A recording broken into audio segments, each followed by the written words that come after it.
Saudação a todos, sejam muito bem-vindos. Esse é o nosso grupo de estudo do livro Contribuições de Joanas para a Análise dos Transtornos Mentais. E esse estudo a gente vai estar estudando o capítulo 7, Psicoses, e eu gostaria então de passar a palavra para a nossa amiga Marluce. Sejam muito bem-vindas. Então, muito obrigada. Hoje estou eu e a Guadalupe aqui para desenvolver esse tema tão interessante, né, Guadalupe? Que a gente... Foi uma alegria, assim, ter se deparado, né, ter estudado mais profundamente esse capítulo que foi escrito pelo Alejandro e pela Emily. E hoje a gente gostaria de trazer não só essa visão, assim, mais voltada da psiquiatria, mas também trazer as contribuições, pensando, ampliando um pouquinho, trazendo outras formas da gente olhar as psicoses, né, a partir da psicologia analítica. E uma das primeiras perguntas, assim, que me tocou quando eu comecei a estudar esse capítulo foi: por que será que a Joana de Ângeles se ocupa tanto de trazer o conhecimento para nós dos transtornos mentais? E aí eu me dei conta, né, gente, que quando a gente fala de psicose, isso faz muito sentido, porque toda a proposta da série psicológica da Joana de Ângeles é trazer para nós, para nossa consciência, aquilo que nos assusta, aquilo que nos amedronta, aquilo que a gente tem dificuldade de lidar. E quando a gente vai falar de psicose, a gente constela em muitos de nós a loucura, né? E aí constela em nós esse medo da loucura, aquilo que é diferente, aquilo que eu não conheço. E aí uma tendência no ser humano de que aquilo que eu não conheço, aquilo que me assusta, num primeiro momento a gente quer rechaçar aquilo, a gente quer excluir aquilo. E isso é muito comum nos transtornos mentais. Então, uma das questões que me chamou muita atenção é isso, né? Esse conhecimento que a Joana traz, no sentido de também a gente buscar a nossa humanidade, da gente trabalhar mais a inclusão, entendendo como é que são esses funcionamentos. Então, o objetivo aqui não é a gente ter, assim, um conhecimento para diagnosticar alguém, né? Mas é no sentido da gente entender o funcionamento do ser humano nas suas dinâmicas, nas suas dificuldades, e com isso poder também trabalhar essa questão da inclusão. Então, esse é um primeiro ponto, assim, que eu e a Guadalupe discutimos, né? Que a loucura, ela num primeiro momento nos assusta. E a gente quer já deixar claro, assim, que psicose não é sinônimo de esquizofrenia, tá? A gente vai falar de esquizofrenia aqui hoje, mas uma primeira ideia que nós gostaríamos de trazer é isso, né? Que não é a mesma coisa, muito embora a esquizofrenia seja um transtorno mental grave, onde estão presentes muitos sintomas psicóticos. Mas quando a gente fala de psicose, não colar nessa ideia de que tudo isso é esquizofrenia. Isso ao longo, hoje, do nosso encontro, a gente vai clarear um pouco mais. E nem toda a experiência psicótica, esse é um segundo ponto, ela necessariamente é patológica. Né, Guadalupe? Isso são questões bem básicas e que a gente achou interessante conversando, trazer para vocês, né? Primeira questão, então, pegando ali um gancho a partir do que a Marluce falou, é a questão da esquizofrenia, que sim, é o principal transtorno, né? Quando a gente vai lá para o DSM-5, onde se trabalha questões das psicoses, mas existem outros que a gente, ao decorrer aqui, vai citar. E a questão de que se pode ter experiência psicótica sem que ela seja patológica. Hoje em dia, quando se fala nessa experiência psicótica que não é patológica, a gente costuma, até para conseguir traduzir exatamente do que você está falando, falar das experiências anômalas, né? Então, a partir daí, eu vou trazer para vocês algo que veio lá do artigo do Alexander, que trabalha muito, né, sobre isso, e que traz uma contribuição muito importante sobre experiências anômalas, inclusive as questões psicóticas, dentro da área médica. Eu vou trazer lá no artigo de 2011, quando ele e Cardenha trouxeram essa sugestão, lá 2011, né, de que se fosse já revista a questão da psicose e das experiências anômalas no CID-10, quando a gente ainda engatinhava nisso, se compararmos com o dia de hoje. Tá? Então, eu estou trazendo o que ele lá em 2011 falou e que depois foi consolidado de outra forma, e a gente hoje em dia fala experiência anômala. Então, eu vou ler, né, para que fique bem claro. Então, esse artigo aqui, quem quiser, tem a disponibilidade, tem disponível, né, na internet, tá? Diagnóstico diferencial entre experiências espirituais e psicóticas não patológicas e transtornos mentais. Uma contribuição de estudo latino-americano para o CID-11, tá? É do Alexander Moreira Almeida e de Edsel Cardenha. Depois a gente tem, então, o livro de Edsel, que fala especificamente sobre experiências anômalas. Então, isso aqui é muito histórico, né, gente? Ao mesmo tempo, muito importante, porque a gente vem lá de um momento em que se colocava tudo num grande balaio de gato e toda a psicose era patológica, e vai, então, discriminando mais. Então, o Alexander fala assim, né, para eu não me alongar aqui. Embora o termo psicótico seja geralmente utilizado para se referir a transtornos mentais graves, né, o que é muito correto, experiências normalmente consideradas psicóticas, que a Marluce depois vai trazer um pouco, né, quando a gente fala de esquizofrenia, como alucinações, inserções de pensamento e vivências de passividade, não são necessariamente patológicas. Aí ele vai dizendo, casos como esse seriam provavelmente melhor agrupados por meio de um termo mais neutro, como experiências anômalas, por exemplo. Né? Vejam que aqui está nascendo isso, ele e Cardenha. Né? Nesse artigo, então que eu referenciei, que a propósito é da Revista Brasileira de Psiquiatria, né?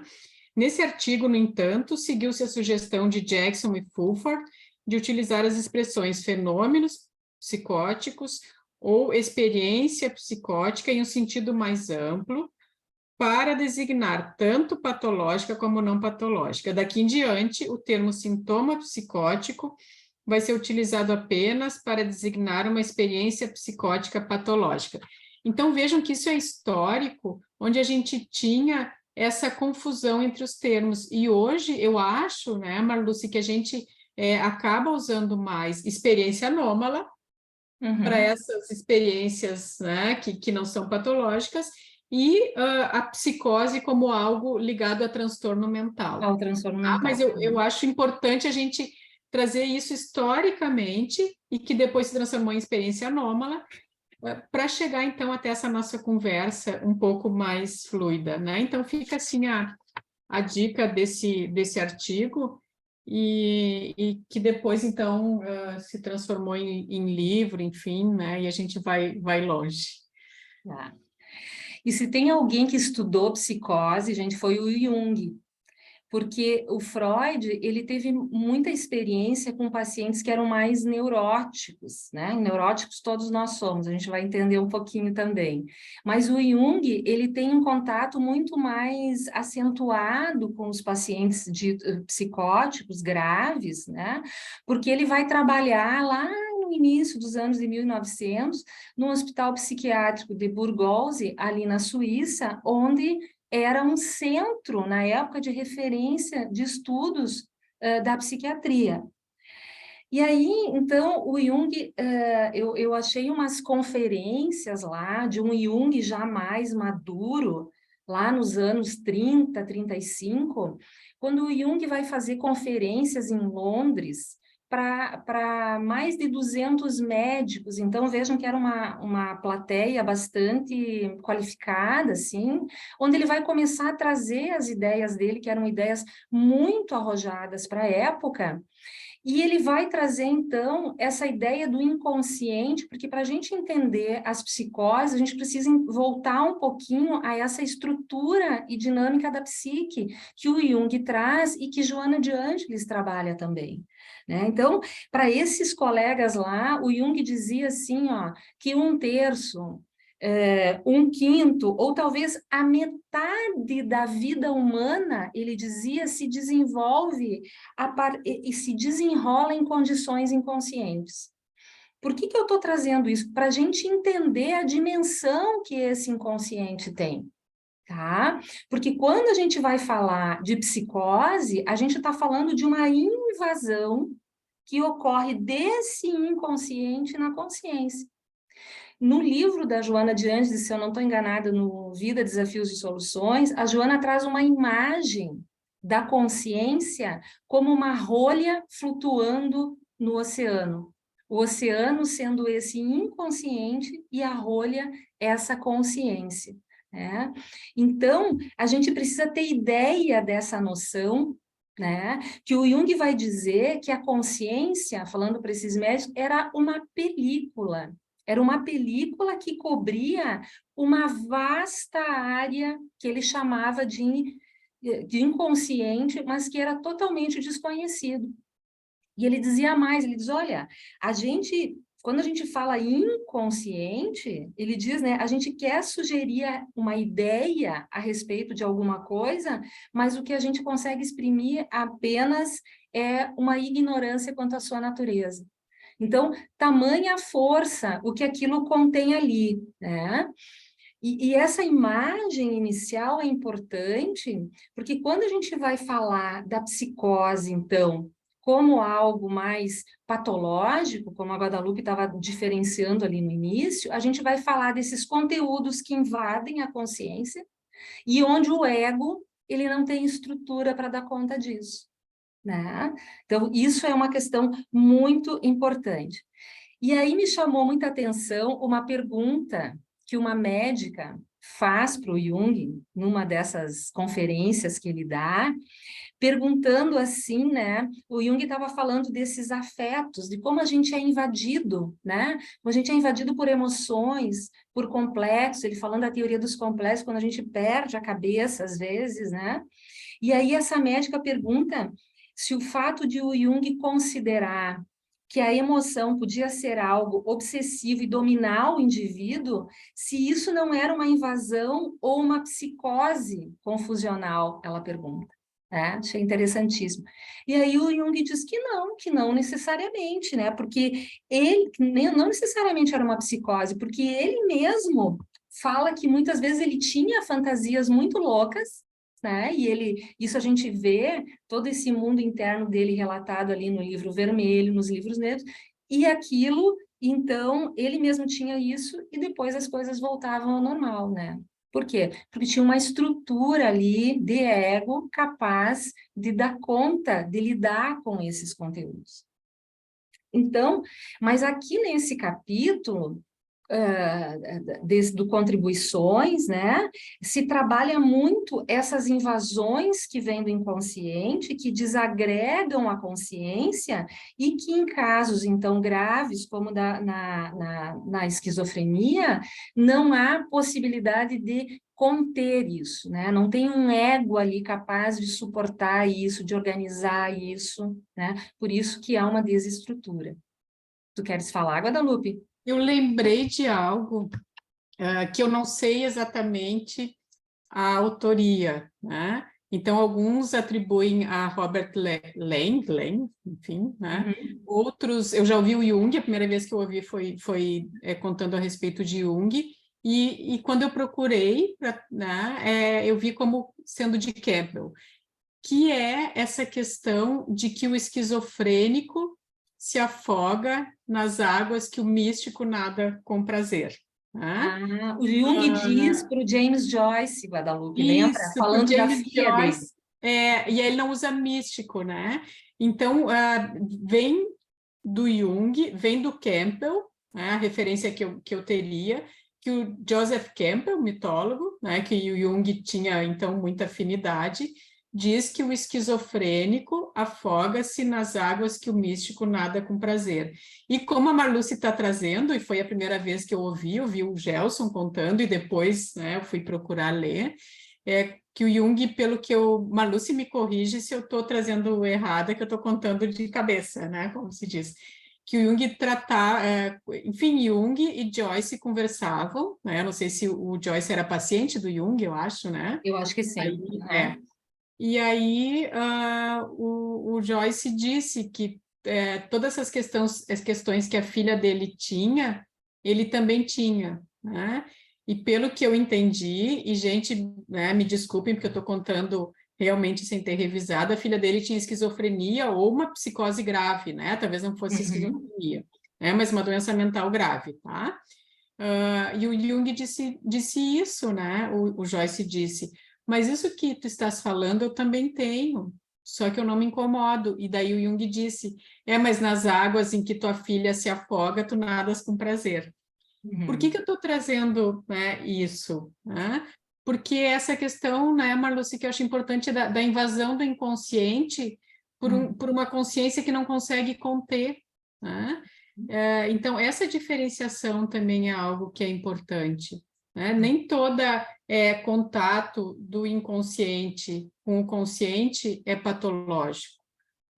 Alguns são ligados às experiências anômalas ou a uma forma, uma estrutura de psique que funciona de forma pouco usual.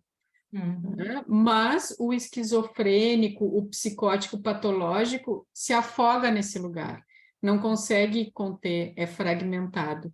Então, eu te interrompi aí tua linha de raciocínio, mas porque eu achei, me marcou muito, assim, quando eu ouvi essa história, né?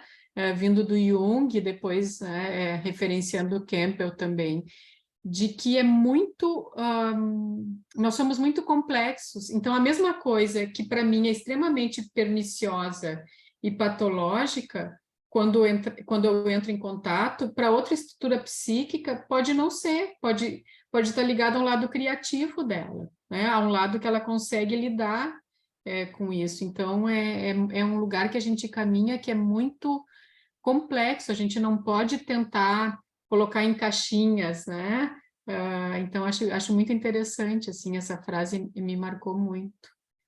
E aí, né, Guadá, tu abre para a gente entrar, assim, que essas invasões, né, gente, esses eventos psicóticos, eles estão presentes em muitos transtornos psiquiátricos, né? Por exemplo, não só na esquizofrenia, né? Por exemplo, né, no transtorno bipolar. Quando a pessoa está naquela fase, sabe que o transtorno bipolar ele é um espectro, né? Então ela tem fases depressivas e ela pode ter fases de mania. Então, quando a pessoa, por exemplo, está numa fase de mania grave, ela pode ter um delírio de grandeza. E ela sai, ela gasta todo o dinheiro que ela tem, que ela não tem. Então, ela está ali num evento psicótico. No caso de uma depressão grave, também pode desencadear em alguns momentos episódios psicóticos. Transtorno de estresse pós-traumático, a pessoa fica revivendo aquilo. A gente vê muito isso nos filmes, né? Aquelas pessoas que vêm de cenários de guerra, né? Que elas passam a ter delírios, alucinações, e isso são eventos psicóticos também, que vão e voltam, né?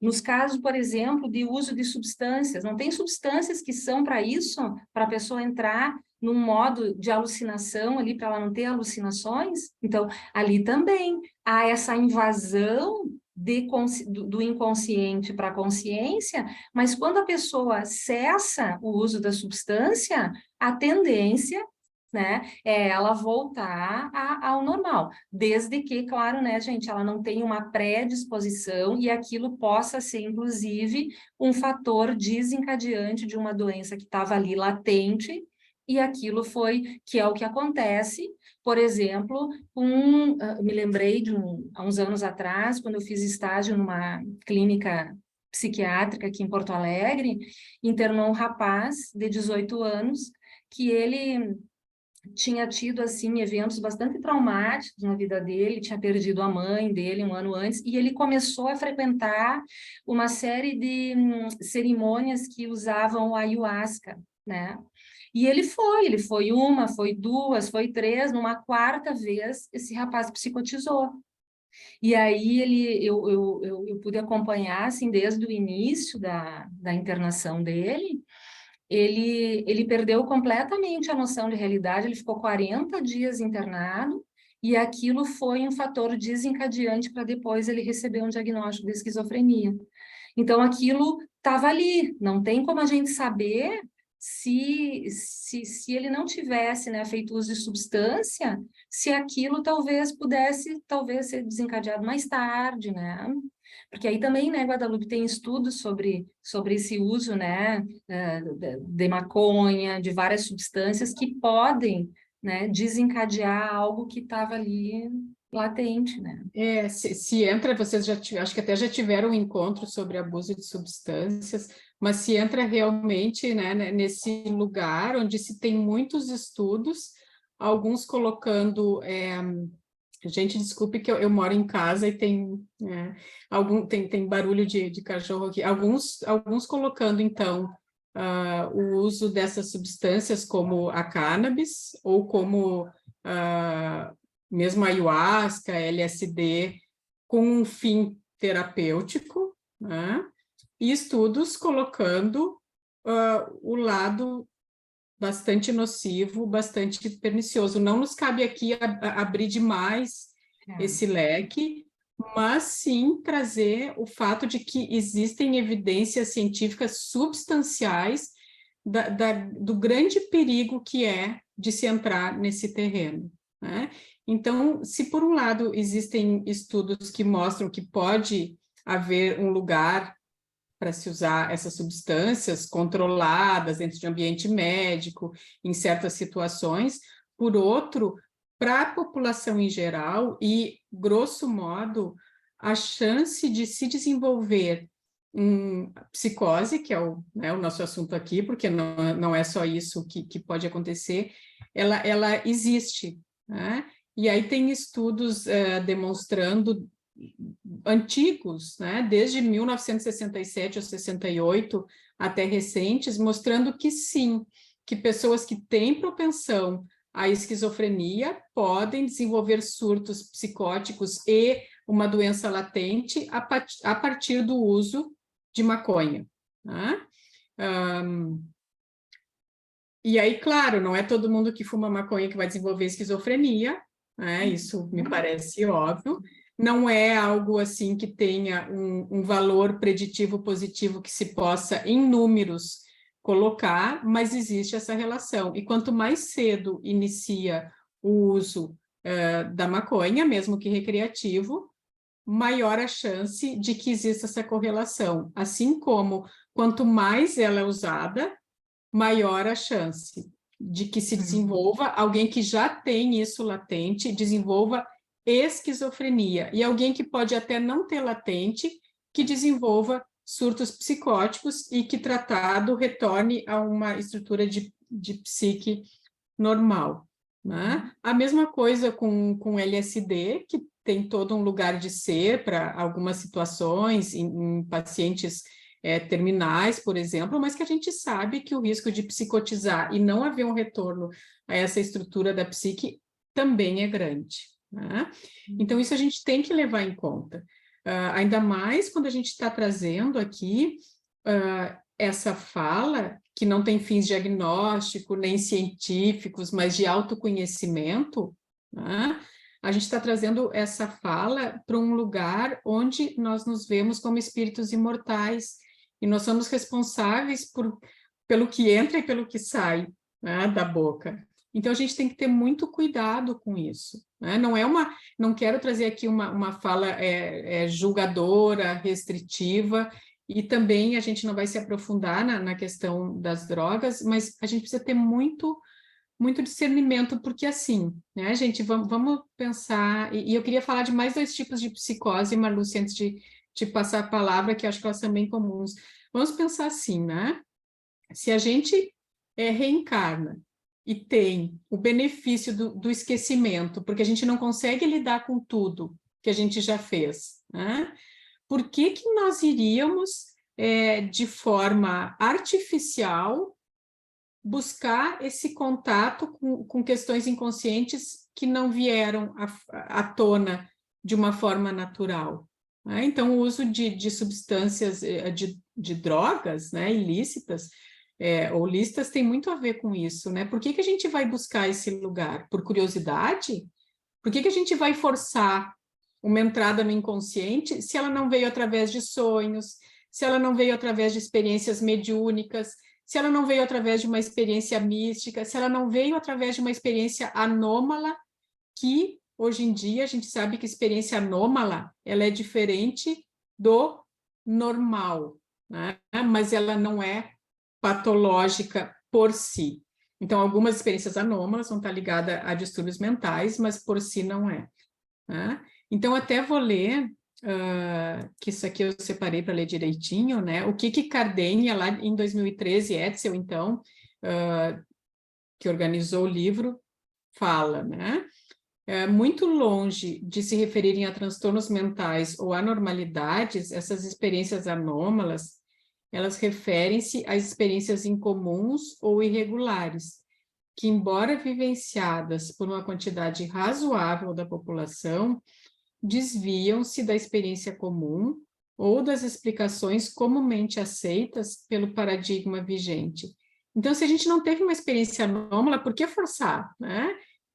Então, a questão da maconha, de outras drogas, acho que tem muito disso. E o que eu queria trazer outras duas situações que são muito comuns,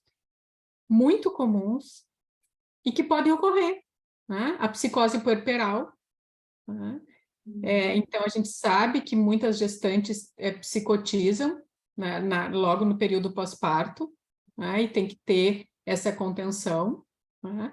E as psicoses por doenças orgânicas, né? Então, muitas vezes, uma doença crônica, principalmente em idoso, né? Uma doença crônica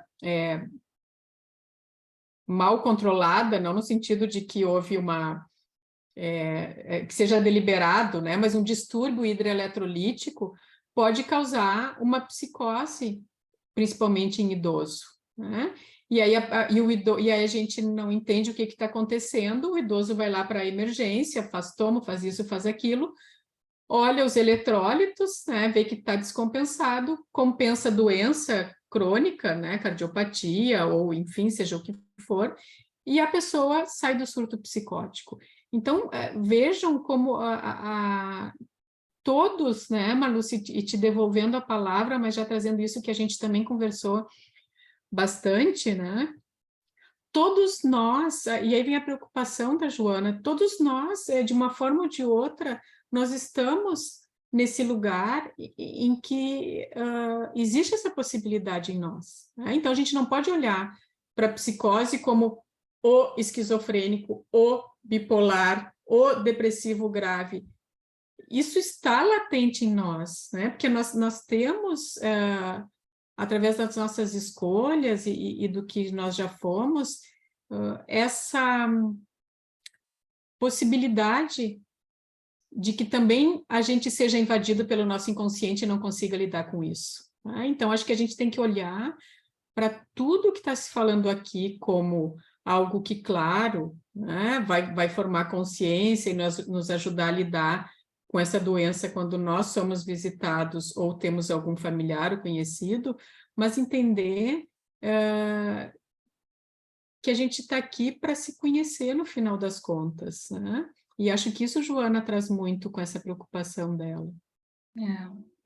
Eu vi que eu olhei rapidamente ali que tem duas perguntas já específicas, né? Se a esquizofrenia tem cura, então a gente já pode entrar um pouco nisso, né? Não, a esquizofrenia não tem cura, né? É um transtorno mental grave que tem tratamento hoje, mas requer um cuidado, um tratamento para o resto da vida. E outra é sobre se a questão da crise psicótica ele pode levar a um suicídio. Pode, claro, pode levar inclusive a crimes, né? Inclusive quando se comete um crime e se prova e se comprova, né, que ali tem um transtorno mental envolvido, inclusive o tratamento em relação às penalidades, tudo é diferente, né? É a Tânia que quer fazer uma pergunta? Sim, boa noite. Lendo sobre o capítulo, eu vi que aqui está escrito que se a consciência culpada é responsável por uma instalação desse transtorno nos genes, eu me pergunto por que é mais frequente nos homens. Excelente pergunta, Tânia. Não tinha pensado sobre isso, porque, de fato, há uma prevalência maior, né, em homens do que em mulheres. Pelo que eu vi ali no artigo do Alejandro, não é tão grande assim essa prevalência, né? Mas, de fato, existe mesmo, né? Uma boa pergunta da gente pensar sobre isso. Mas vejam que eu volto para a nossa realidade espiritual. Eu não tenho a resposta objetiva, mas eu volto para a nossa realidade espiritual e seres encarnados aqui. A gente acaba vindo no lugar que necessita para se experienciar, enfim, e se vê que se vem no sexo necessário para isso também. Então, talvez a gente possa pensar, por exemplo, isso eu estou trazendo aqui para a gente pensar, né? Porque isso aí é uma estatística, né? É a caixinha de novo, né? Então, se tem, né, mais homens, assim, porque a gente vai lembrando das vivências anteriores e vai vendo, assim, que as questões e a gente entra na questão do feminino, mas de poder, de liderança, de tomada de decisão, de tomadas de decisão de coletivo, estão muito ligadas ainda ao espírito num corpo de homem, que traz uma grande culpa, e eu estou trazendo só para a gente pensar aqui, porque traz essa questão do que a gente fez e não foi visto, né? Tanto do ponto de vista coletivo como individual. Então, a mulher está mais ligada à questão do sentimento, do cuidado, da maternidade, indo lá para antigamente, e o homem mais para esses cargos, onde ele dominava muito, liderava muito e fazia muita coisa que às vezes a gente nem ficava sabendo que estava errado. E agora traz em si essa consciência de culpa, né? Mas é uma coisa para a gente pensar junto, porque é estatístico, né, gente? Espírito não tem sexo, né? Mas a gente vê que antes a mulher ficava muito num segundo plano, o espírito encarnado na mulher. Então ela nem conseguia ter tanta culpa, né? Porque ela não tinha vez, né? E claro que a gente está falando de outro tempo, mas ela não tinha vez de se expressar, então ela não tinha essa responsabilidade de tanto vulto para cometer tantas questões e reencarnar agora nesse momento, né? Mas é algo para a gente pensar, assim, porque hoje em dia já não é mais essa realidade, né? Mas antigamente era, né? Mulher não tinha nem alma, não era assim que viam o ser feminino, né? E aí quando a gente vê que vai vindo, talvez tenha um pouco disso. Mas aí é só uma elucubração, né? Porque a resposta a gente não tem, né? E é uma estatística, né? Mas então, gente, assim, ó, a gente então agora entra um pouquinho, né, no transtorno psicótico realmente, né? E quais são os sintomas de um transtorno psicótico ali que é trabalhado no capítulo, né? Então, o primeiro da gente pensar é o delírio, né? O que é o delírio? A gente já ouviu essa expressão várias vezes, né? Ah, tu tá delirando, né? Não delira, né? O que é esse delírio? É a alteração no juízo da realidade. Tá? Então, a pessoa interpreta a realidade de uma outra maneira. É uma crença que a pessoa tem que, mesmo diante de evidências, aquilo não se desfaz.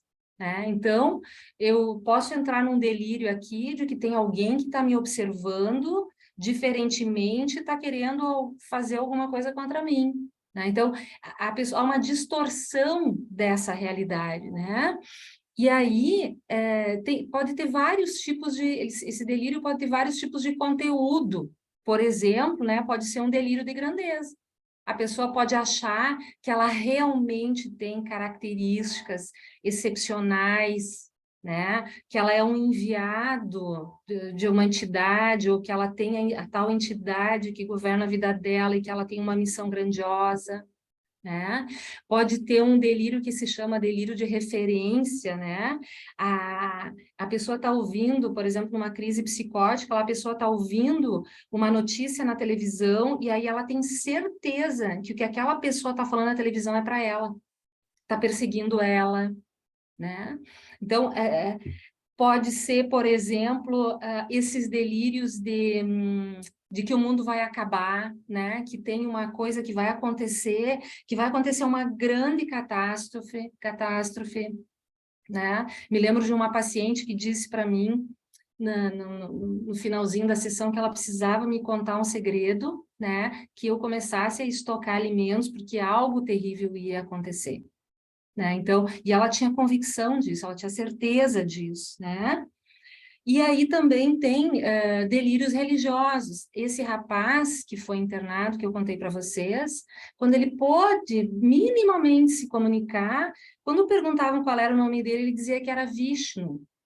Todo o delírio dele tinha esse conteúdo religioso, que por alguma razão, né, aquilo constelou naquele momento. Então, depois de medicado, e ele foi sendo tratado, aquilo foi desaparecendo, assim, mas ele ficou muitos dias nesse delírio religioso. Sim, Maria Aparecida.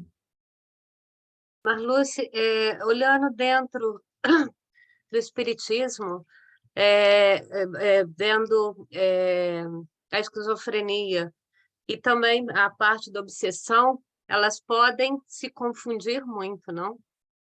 A parte obsessiva. A gente vai falar mais especificamente disso, tá, Maria Aparecida, daqui a pouquinho, né? Mas a esquizofrenia, ela é um quadro clínico grave, né? Diagnosticado, assim, por um psiquiatra, né? Vai ter, como todos os transtornos mentais, tem obsessão envolvida, mas aí depois a Guadalupe vai trazer critérios que se utilizam hoje para a gente diferenciar o que é algo de esquizofrênico, que hoje, antigamente, se tu chegasse no psiquiatra e dissesse, olha, eu ando ouvindo vozes, eu tô vendo coisas, na hora tu estava psicótico, né? Hoje não, hoje a gente já vê o contexto da pessoa, né? Mas já existe critérios, tá? Que mais adiante a Guadalupe vai trazer, então. Não, eu só comentei isso por causa do Uhum. livro até do Isso. Divaldo mesmo, Grilhões Partidos, do caso da Esther, que era Isso. exatamente isso. Por isso que me veio à cabeça. Obrigada. Eu acho uma luz interessante também, não sei se tu quer deixar para um pouco depois, porque ali também, né, quando nos perguntaram se tem cura e se tem tratamento, mas a gente abordar um pouco essa questão do quanto o tratamento avançou, né? Isso eu acho muito interessante, assim. Então, hoje em dia, e essa é a preocupação também da Joana, Emanuel Filomeno de Miranda, mas da medicina mesmo, do paradigma médico vigente, tirar esse estigma de esquizofrênico, né?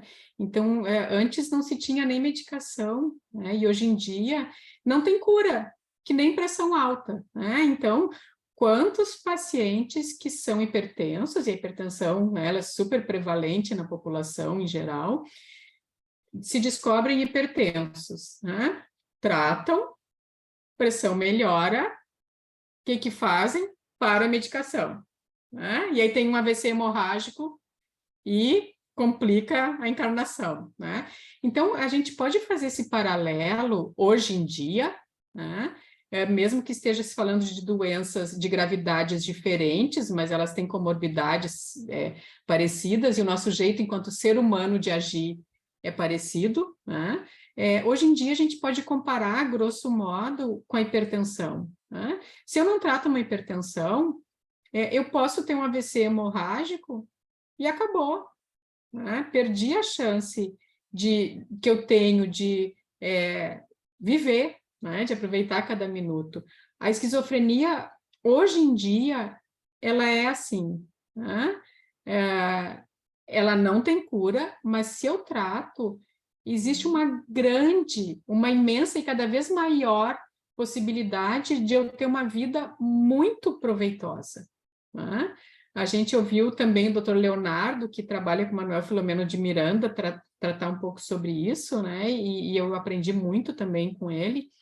Então, acho que isso é importante, né? Não tem cura, né? Como a pressão alta, mas tem tratamento, né? E quando o tratamento está dando certo, não é porque a gente se curou, é porque está dando certo o tratamento, então vamos continuar, né? Então, isso acho importante, né? Que se não, eu fiz analogia com a hipertensão, né? Exagerando um pouco, mas isso pode ocorrer sim, porque senão a gente cai naquela coisa, né? Ai, já estou bem, vou parar a medicação, né? Isso tem muito nos transtornos mentais. E aí a gente perde uma grande chance de autocura, né? De trabalhar com isso e olhar para isso. Então, não se pode estigmatizar, né? O esquizofrênico, hoje em dia, a gente tem até, aprendi também com o Dr. Leonardo, né? Marlucictu, que me apresentou os vídeos dele, ele contou de uma professora, psicóloga, professora universitária aqui no Brasil, que é esquizofrênica, e ela escreveu até um livro sobre isso, né? Então, vejam que legal, né? Então, hoje em dia, é outra realidade, né? Mas o fato de não ter cura quer dizer que a gente não deve estigmatizar o esquizofrênico, mas que a gente deve usar a medicação, sim, né? Porque esquizofrenia, assim como hipertensão, não combina com não usar a medicação. Tem que usar para o resto da vida, né?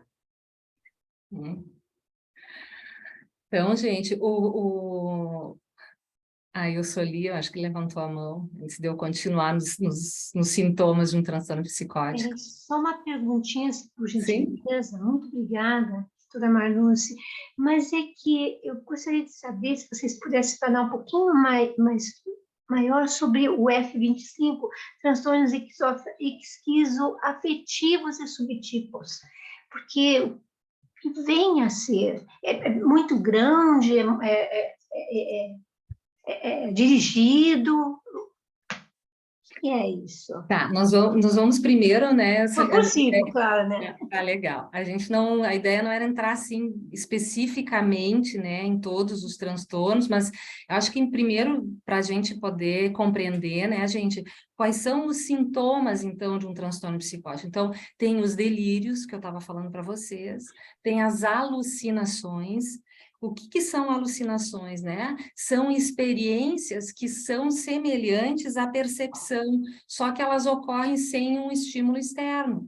Então, por exemplo, né, a gente vê muito isso, a pessoa está alucinando que tem bichos subindo no braço dela. Ela tem certeza que isso está acontecendo. Muito embora quem olhe lá diz, não, mas olha, não tem nada no teu braço. E é uma alucinação, né? São alucinações visuais, tem as alucinações auditivas, que são as mais comuns, a pessoa ouve voz, né? Muitas pessoas esquizofrênicas num surto psicótico que cometem um crime, quando perguntam, mas por que aconteceu? Não, mas ele me mandou eu fazer isso. Isso é uma alucinação auditiva, né? Claro que a gente falando assim, bom, mas o médium também vê coisas e ouve coisas. Ele está num outro contexto, que não é nesse contexto da patologia, né? Então, tem o delírio, tem a alucinação, tem esse pensamento desorganizado, né? Então, é a dificuldade que a pessoa tem de julgar, de organizar aquilo ali. Ela perde a lógica, ela perde a coerência. Então, tu pergunta uma coisa, ela responde outra, ou ela fica ali repetindo palavras, né? Há uma desordem total, né? E também pode apresentar um comportamento bizarro, como a gente diz. Então, é um riso fora de contexto, ela está contando uma coisa que é uma tragédia e está dando risada, né? Então, é uma coisa que não tem coerência ali. Então, esses são os sintomas de um quadro psicótico e que a esquizofrenia, então, é o transtorno onde isso é bem marcado. Além de ter todos esses sintomas, na esquizofrenia também vão aparecer o que eles vão chamar dos sintomas negativos, que é quando há uma perda de alguma coisa, né? Por exemplo, há uma perda de interesse, né? Que eles vai chamar de avolia, né? Às vezes o paciente não tem, ele não consegue sair do lugar, é aquele caso estereotipado que a gente imagina, assim, quando a pessoa fica parada horas no mesmo lugar sem fazer nada. Às vezes a pessoa não tem vontade, ela não consegue fazer coisas mínimas, como escovar os dentes, tomar banho, né? E também ela pode ter distúrbios no movimento, né? Então, ou ela tem aqueles movimentos estereotipados, a gente fala da catatonia, né? Ela fica naquele movimento assim, ou ela fica imóvel, né? Então, esses são os sintomas, então, que aparecem e que, de novo, né? Isso tudo é um quadro clínico grave, como a Guadalupe estava dizendo ali. Vocês imaginem, gente, que a gente estava aprendendo que as medicações para esquizofrenia foram surgir lá nos anos 50, o doutor Leonardo estava falando, né? Então, vocês imaginam que lá no início do Jung, do Bloiler, eles não tinham recursos. E o que aconteciam com as pessoas? Elas eram jogadas nos manicômios, né? Quem estuda muito a esquizofrenia é o Bloiler, né, que era um psiquiatra suíço, e antigamente se chamava esquizofrenia de demência precoce. E aí ele muda o nome para esquizofrenia porque esquizo quer dizer divisão e frenia quer dizer a mente. Então, na esquizofrenia há essa cisão, há essa divisão, né? Que tem a ver, então, com essa dificuldade. Na esquizofrenia, não há uma consciência, há uma alteração da consciência do eu. Por isso que a pessoa, quando ela está no surto, ela tem certeza que aquele cara da televisão está falando para ela. Ela não consegue entender. Muitos esquizofrênicos em surto, eles têm certeza que os outros estão ouvindo os seus pensamentos, estão vendo o que se passa dentro deles, porque justamente há essa alteração na consciência do eu, tem uma desagregação do eu. Né? E aí há essa invasão desses conteúdos. E volto a destacar, né, que exatamente a mesma situação ocorre não nos esquizofrênicos, né? Então, a bipolaridade, como tu falaste, né? A pessoa realmente ela rompe ali um núcleo psicótico e realmente só se sabe, né, que é de um transtorno afetivo bipolar, que já se sabia antes, senão não tem, quando a pessoa chega, tu não tem como diferenciar. Assim como as questões orgânicas, quantas pessoas têm o seu primeiro surto psicótico e quando investigam, na verdade, tem, por exemplo, um tumor cerebral. Né? Então, a gente está trazendo isso aqui. Né? Não é assim, tem psicose, tem esquizofrenia, que é o grande transtorno que traz isso. E a gente tem que ter esse cuidado. Né? Por quê? Volto a dizer para não estigmatizar a pessoa, né? Porque a pessoa que chega a esse ponto, que é um irmão nosso, que está ali numa grande dificuldade, ela se torna uma pessoa de alta vulnerabilidade, né? Ela se expõe demais.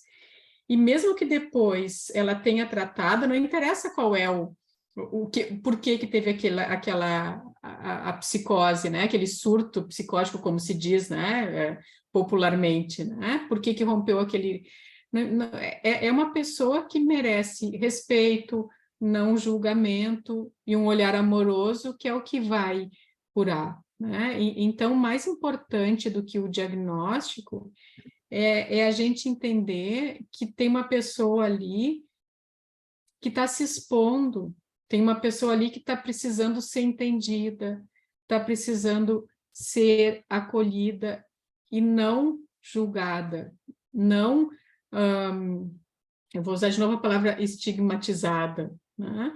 E nem sempre a gente se dá conta disso e se afasta dessas pessoas. Por outro lado, né, Marlúcia, a gente também precisa ter o discernimento de entender que uma pessoa, quando ela está psicótica, ela não responde por si. Uhum. Pode ser o meu filho, a minha mãe, um grande ou uma grande amiga, mas a pessoa ela não tem capacidade de discernir. Então, ela também oferece risco para outras pessoas e não só para si. Né? É uma pessoa que pode sim ficar violenta, não tem só risco de suicídio, tem risco, né, de ferir outras pessoas.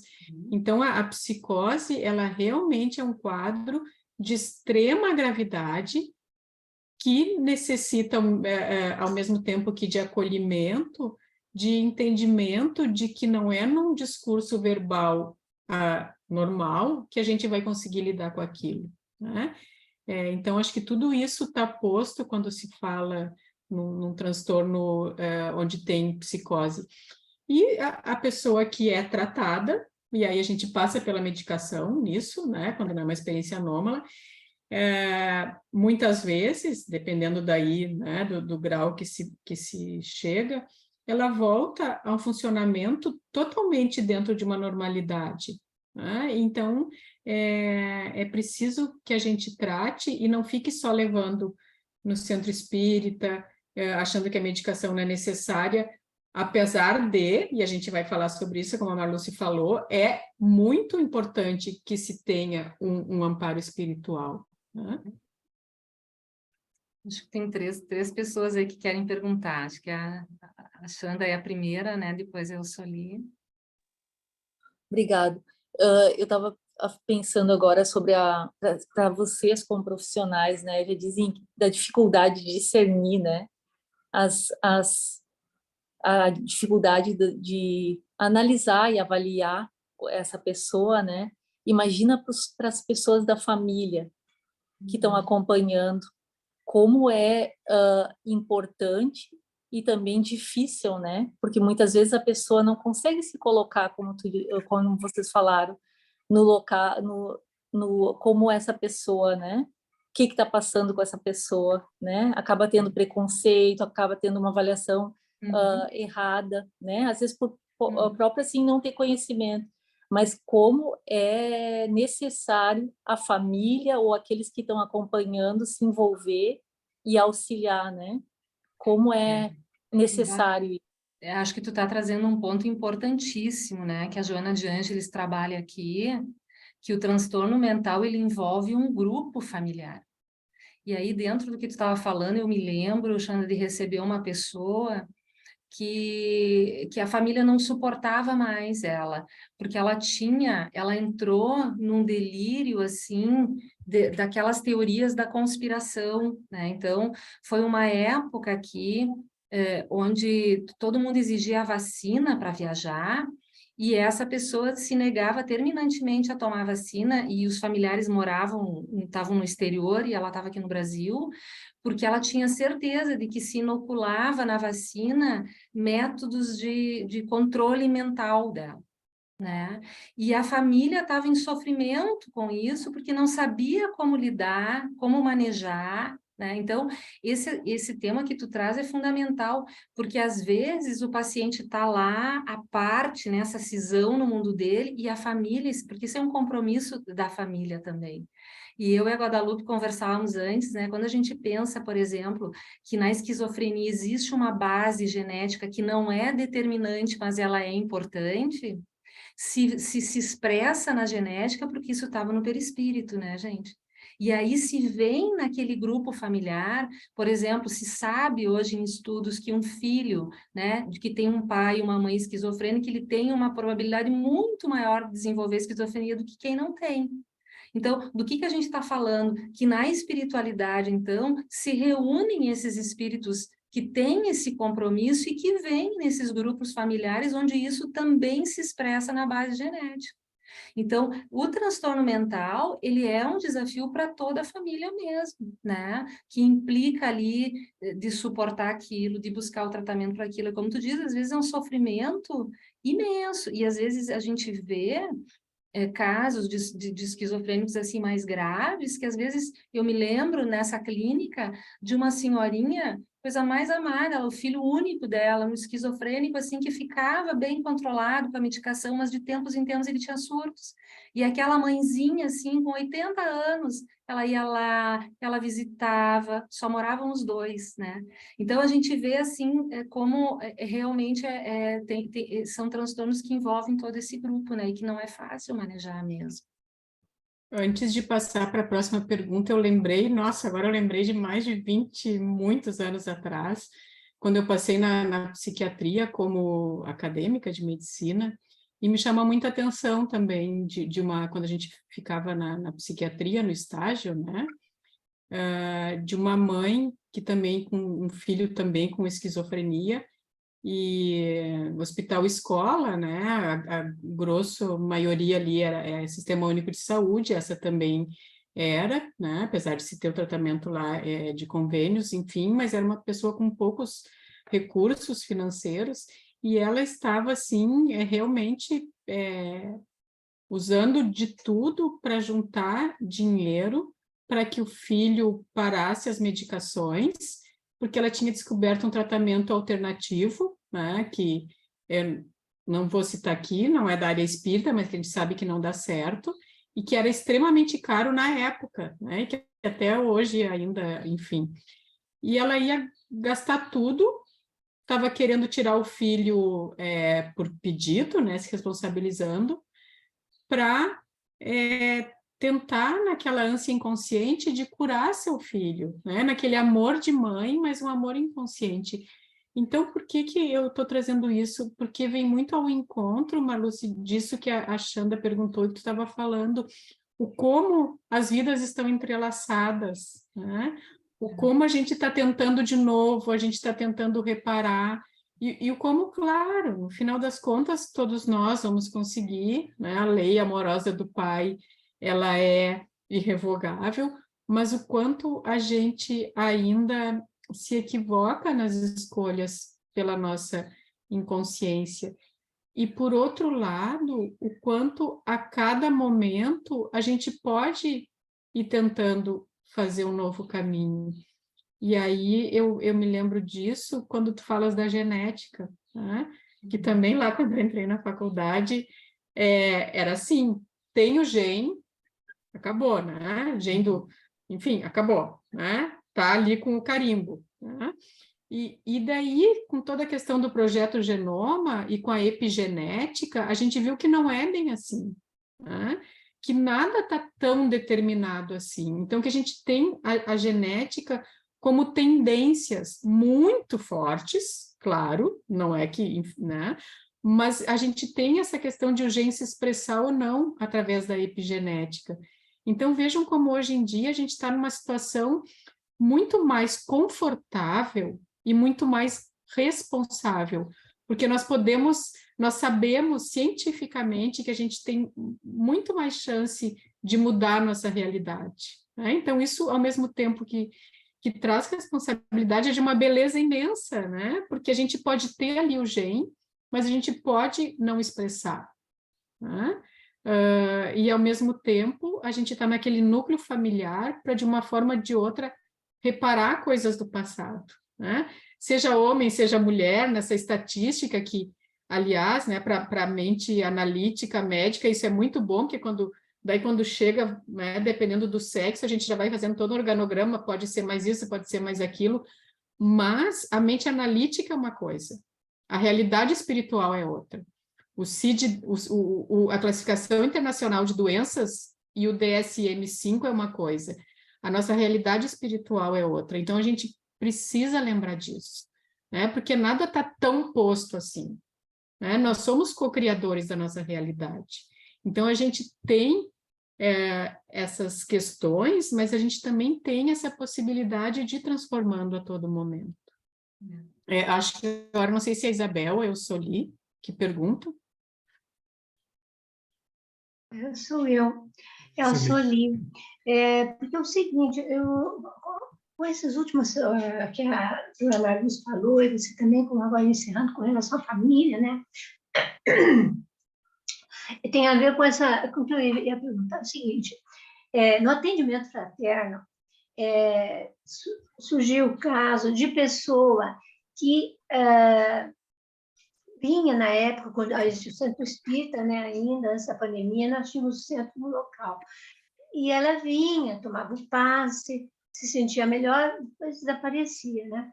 Depois vinha de novo, muito boazinha, uma pessoa querida, mas tinha problema com a sua família. Né? Tem 2 filhos, um filho agora já tem 22 anos, 23 anos, 2 rapazes, e eles têm um problema na família, né, com o esposo. Eu não vou entrar em coisas, em detalhe. E essa jovem, jovem que está bem nova ainda, ela lembro muito bem que ela falava às vezes assim, sabe, a minha tia que me criou, que eu amo com toda a minha alma, com todo o meu coração, ela é assim, é muito teu jeito, o jeito meu, da Elsa Oli. E eu ficava assim, não dava muita importância, sabe assim, porque é uma coisa natural, às vezes a pessoa pode até fazer uma associação.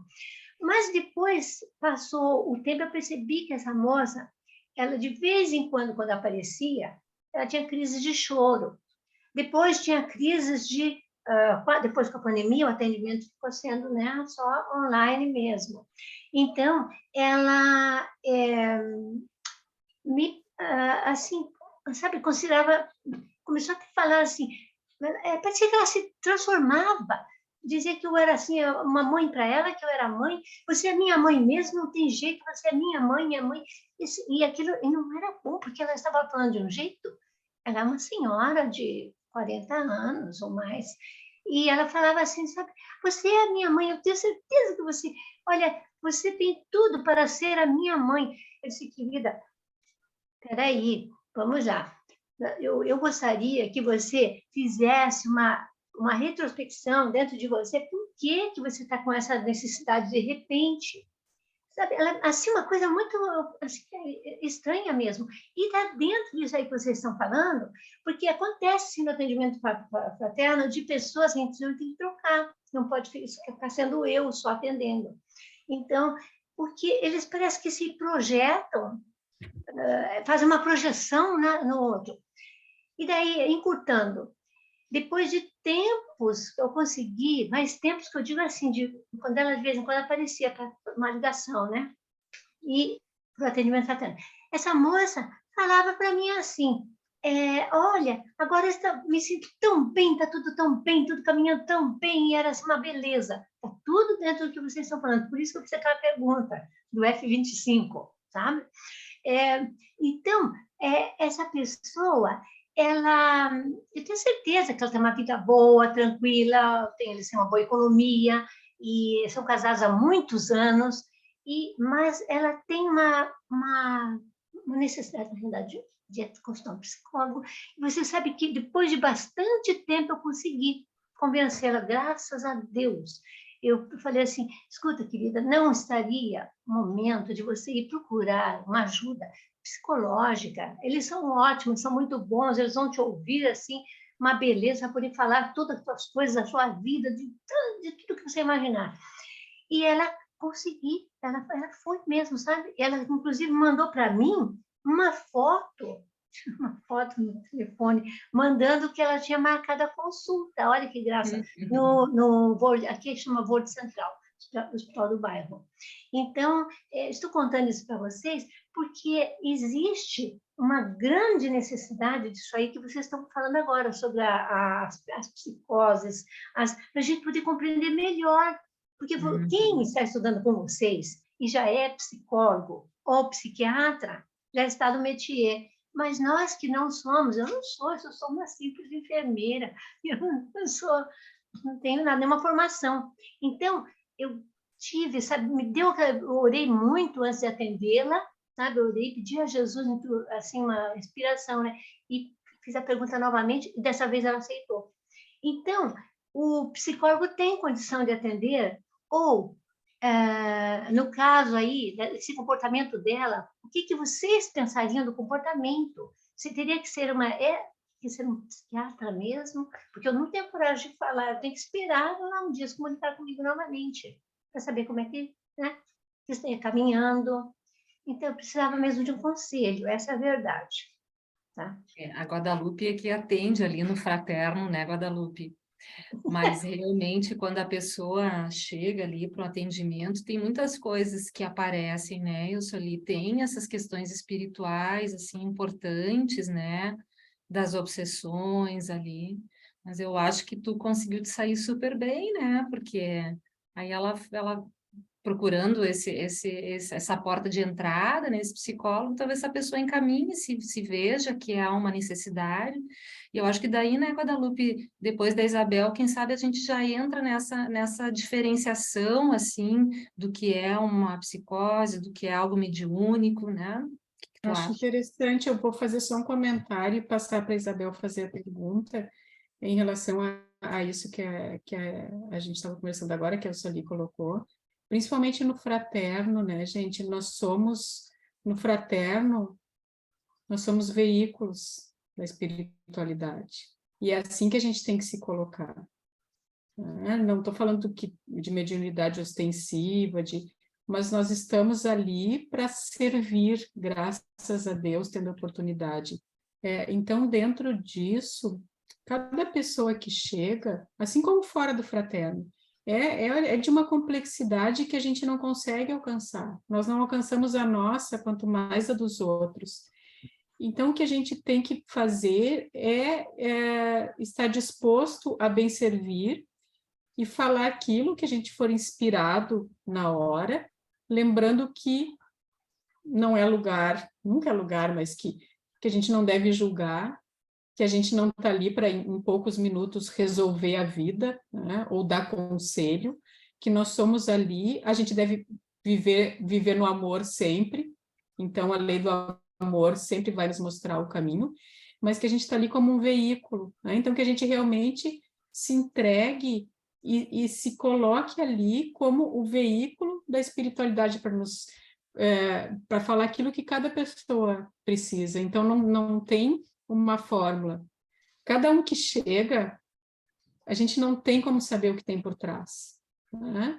Então, essa postura de humildade, de serviço e de amor, estando introjetada em nós, a gente vai fazer o certo, pelo menos vai fazer o melhor, né? Que a gente pode. Então, acho que isso é mais importante. Ah, Isabel, desculpa, me alonguei aqui, mas é que eu achei que era importante. A Isabel disse que não vai perguntar nesse momento isso. A gente pode ir continuando, então. Tá? Daí depois, se ela quiser voltar, né? Ela colocou ali no chat, então, se ela quiser voltar, daí...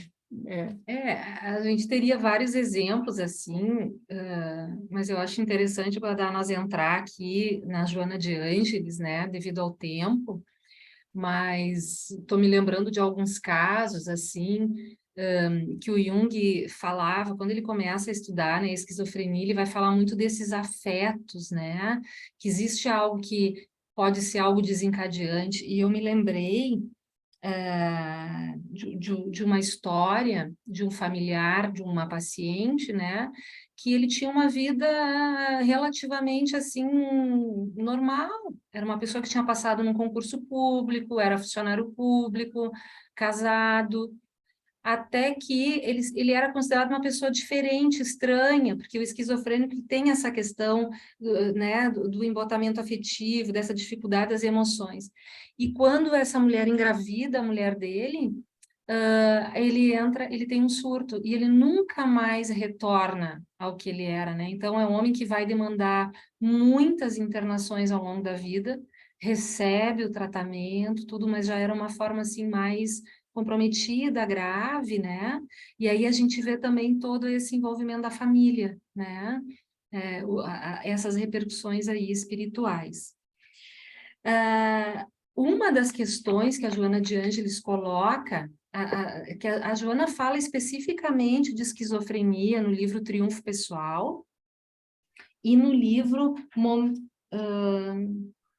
é que é? Qual é o outro livro? Deixa eu pegar aqui. Encontro com a Paz e a Saúde. Tá? Ali ela fala Inclusive, ela traz, assim, impressionante, né, esse espírito, porque ela traz fatos históricos, ela relembra, achei tão bonita a lembrança que ela faz de Pinel, que lá em 1800 e pouco ele vai no hospital e liberta, né, não sei, 65 pessoas que foram jogadas lá, trazendo bem essa imagem dos sanatórios, né, gente, dos depósitos de pessoas, né, que a gente vê retratado nos filmes. Tem um filme brasileiro muito interessante, conversando com a Guadalupe, eu me lembrei, do Bicho de Sete Cabeças, que é um filme que o Rodrigo Santoro é o ator principal, e onde se passa no Brasil, nos anos 70, e ele vai ser internado pelo pai dele porque ele consumia maconha. Então, a gente olha o contexto cultural da época, né? Aquilo que era diferente da sociedade era excluído, né? E aí que é a beleza da obra da Joana, né? Para a gente sempre entender esses processos e trazer para inclusão, né? Para a gente desenvolver essa questão da tolerância e de aceitar aquilo que é diferente de nós e que pode nos assustar. Então, uma das questões espirituais colocadas pela Joana de Ângeles nessa obra diz respeito à culpa, né? Que eu acho que isso também, o Bezerra, naquele livro, né, Guadalupe, que tu estava olhando, trabalha também essa questão da culpa, né? Reforçando isso que a gente, dentro da doutrina espírita, estuda, né? Que as doenças, elas são do espírito e não daquele corpo. Né? E que a doença sempre se manifesta numa tentativa de reparação. Cada encarnação que o espírito que a gente tem aqui, a gente atualiza esse sistema, né? Se a gente pensar em nós no software, né? A gente está na nossa melhor versão enquanto software, né? E aí vamos pensar nas dificuldades, então, que vem como um transtorno mental, também como uma necessidade daquele espírito de compreender algo que não foi compreendido, de reparar alguma lei que foi violada, alguma lei de Deus que está na consciência de self, né? E que mesmo que o ego queira ignorar o espírito, não é possível o espírito ignorar. Queres falar, Guadalupe? Eu ia comentar que a gente... como foi interessante a gente lendo o que Joana traz, o que Manuel Filomeno traz e o que Bezerra de Menezes traz. Aliás, Dias da Cruz também, em Instruções Psicofônicas, tem uma mensagem que acho que o livro é Instruções Psicofônicas, acho que o título é Parasitoses Mentais. Trazem a mesma questão desse espírito, né? Até eu peguei aqui essa parte que eu vou ler, então, é do Bezerra de Menezes, né? Que fala assim, é um capítulo bem pequenininho, é uma parte bem pequenininha, né? Porque o espírito se sente, falando da culpa, né? Sofre dificuldade para exteriorizar os sentimentos em razão dos profundos conflitos conscienciais que são resíduos das culpas passadas. E porque o espírito se sente devedor, não se esforça pela recuperação ou teme-a, a fim de não enfrentar os desafetos, o que lhe parece a pior maneira de sofrer em relação àquela que se encontra. Isso é do Bezerra, na verdade, é desse livro que é Espíritos Diversos. Eu vou ler para vocês, tá? O nome do livro é Aspectos Psiquiátricos e Espirituais nos Transtornos Emocionais, de Valdo Franco, por diversos espíritos, e aquela parte que eu li foi do Bezerra de Menezes, né? Organizado por Washington Luiz e Nogueira Fernandes, da editora Leal. Então, vejam como mesmo assim, já é um espírito que tem culpa.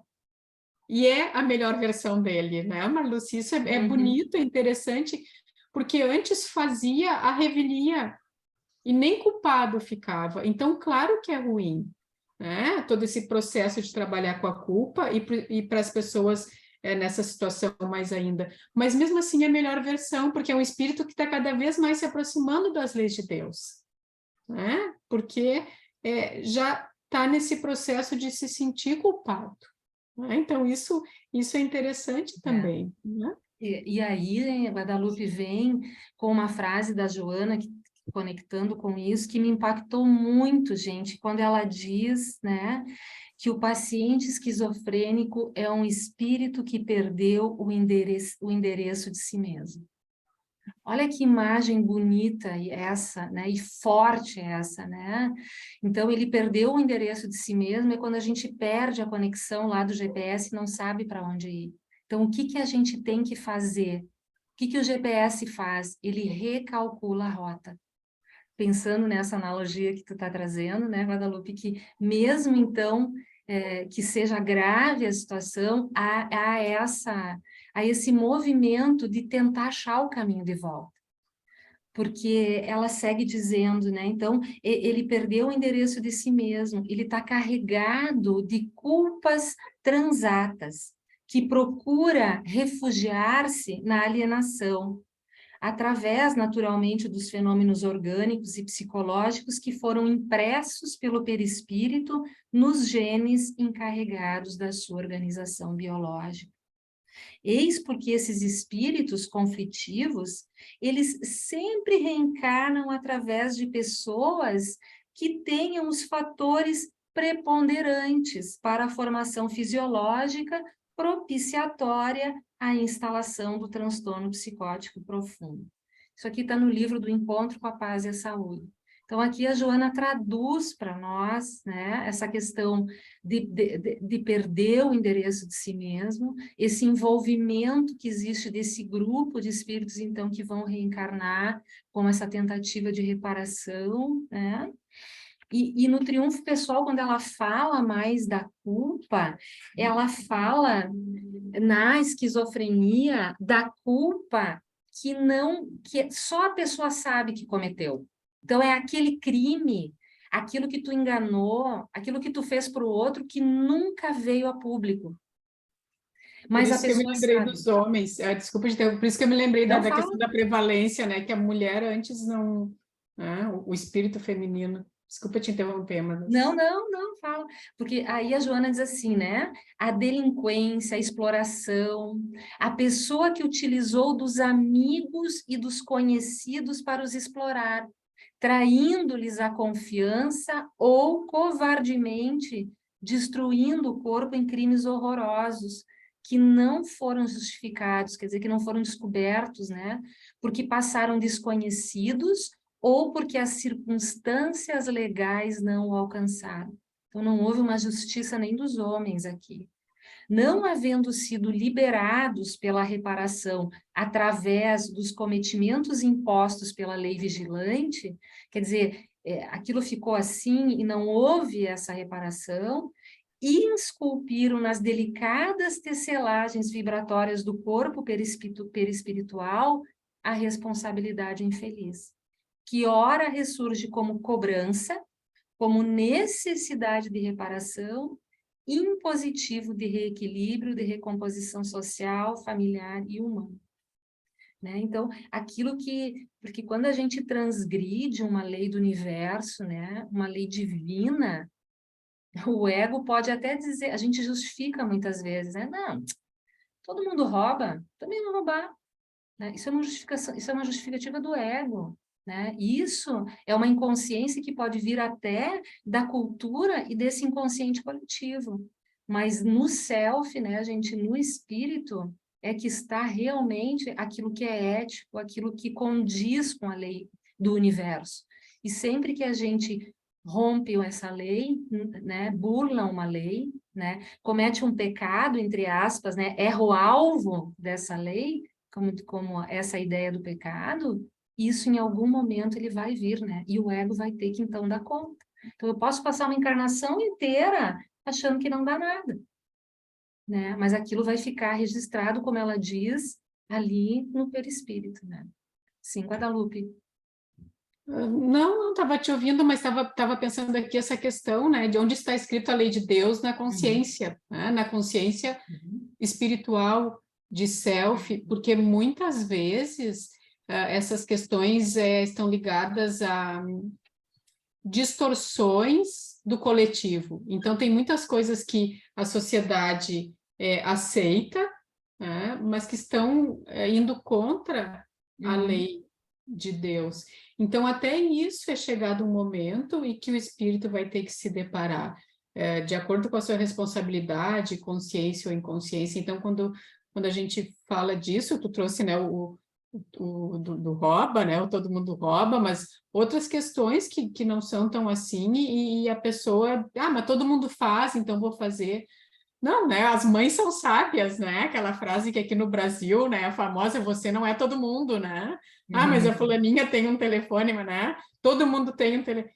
Então, é dessa consciência que está se falando. Porque como tu trouxeste, né, Marluce? O ego racionaliza, justifica, e quanto mais inteligente nós somos, mais a gente consegue achar desculpa para um comportamento equivocado perante a lei divina.